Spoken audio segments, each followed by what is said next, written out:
Make a video kind of talking about the things to look out for on a 2-liter TSI engine.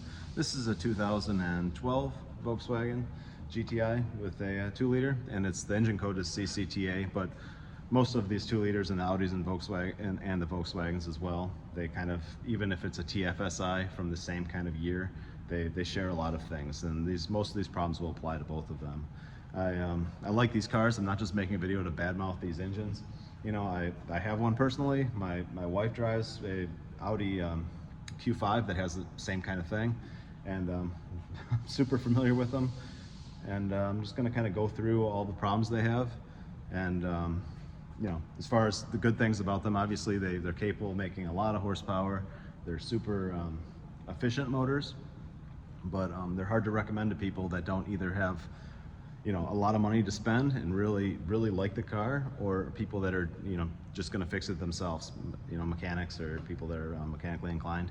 And those are about the only people that should be buying these, honestly, especially with higher miles. You know, it's hard to recommend these to anybody. If you're just an enthusiast and you're scraping by, you don't want to buy one of these. Or even a younger person that's looking for a first car, unless you feel like, you know, getting into, you know, how to repair your own car, these are not good options for you. I hate to say it, but yeah. So I'm going to go through all the things that are negative about these motors and things to look out for, and I'm going to try to talk about how common the issues are, you know, how often I see it. So that's it. All right, starting from the top here, the most common issue I would say is ignition coil failure. All the Audis with direct ignition have had this problem for a long time. The coils kind of crap out, and they're not a big deal at all. You can throw them on the side of the road. They're pretty cheap, even right from Volkswagen or Audi. I think they're still maybe $30 each, around there. They're not very expensive. So ignition coils, those fail, causing misfires. Next thing I would say, I'm just off the top of my head, you can put in the comments if I missed a bunch of stuff or whatever the case, but the intake manifolds fail on these pretty often. This already has the updated style. You can tell by the style of that arm how it's angled like that. That's a new style intake manifold, but the old style one, the pivot, would actually wear out in the intake, and the best thing to do is just replace it with the new style. And it also has a new little actuator solenoid that has this little hose for the intake. But yeah, whatever the case, when I do that, I usually sell valve cleaning with it, because at about anything over maybe 60,000 miles, depending, there's a lot of variables, but the valves start to coke up pretty good on the intake valves, and you're going to want to go in there and scrape those valves clean while you're replacing the intake manifold. So you already have it off, you have access to it, that's the best time. And yeah, also from the top here, I'm just kind of starting from the common things I see on a very regular basis. The oil separator diaphragm fails. These diaphragms, it's usually just the diaphragm, but these can fail in other ways as well. And they can also just leak oil from the gasket, and they just, after all the heat cycles, the actual plastic housing starts to distort.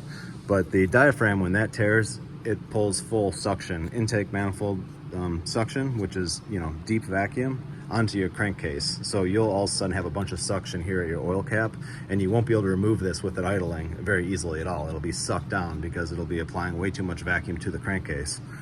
And then kind of the best time to get into this is when this tears. That's often what causes the rear main seal to fail. Especially, you know, it happens more on the original design rear main seal. Most of them honestly have been replaced by now because they were such a high failure rate component. And you'll have full vacuum applied to the crankcase, and it'll suck the seal right off the back of the motor. It'll pretty much, because the seal is a very poor design, it'll pull the seal right apart, and then all of a sudden you'll have a massive oil leak. The car will be running poorly, and yeah, it's very common. See it often. Seeing it less now because almost all of them have been done, but it's a pretty expensive job. You want to, you know, we won't even warranty a rear main seal unless we are replacing the oil separator. So that's kind of just how we do it. But yeah, so as far as coolant leaks go, the water pumps are the most frequent. The water pumps are super prone to failure. You can usually see from the top, if you kind of get underneath here and try to peek around the best you can, you'll see a bunch of coolant all over the front of the motor. And then from underneath, you can see even better at the bottom of the water pump. I'll show you when I lift it up. But water pumps, all the time, failing, they're leaking, and a very common problem. You know, as far as hard mechanical issues with the engine, some of the early ones had piston ring issues, Actually, most of them had piston ring issues as far as, usually they wouldn't get to the point of causing misfires, but I've seen it before where you pretty much lost compression because the valve spring, or the valve rings would coke up so bad that they would hold, they would hold the rings in because the carbon in the grooves, and you would get a misfire fault stored. But usually it just causes oil consumption is what you'll see. So you'll have no real, oil leaks, and you'll be adding oil to it every, 1,000 miles or something like that, or sometimes less. But yeah, that's a very common issue as well. Sometimes you get lucky, and especially if you keep up on your maintenance and change your oil exactly, when you should, which is way sooner than the manufacturer recommends. I mean, I recommend people change their oil with synthetic at 5,000 miles. And if you keep up on that, that helps, because it doesn't allow the carbon deposits to build up on your piston rings, or the coked oil. The piston rings are they're thin, and they're a low tension ring designed for efficiency, and that's part of the problem. They kind of shot themselves in the foot with that piston ring design. But whatever the case, yeah. This one also has something a little bit less common going on. I probably, I don't even really need to talk about this as much because it's much less common, but the oil cooler gasket, as well as the oil filter housing, this whole assembly that bolts to the side of the engine, that gasket needs to be replaced on this one. It's leaking oil, but that's much less common. But I'll lift it up and talk about some things underneath the car. All right, back to more kind of mechanical issues that you see with these.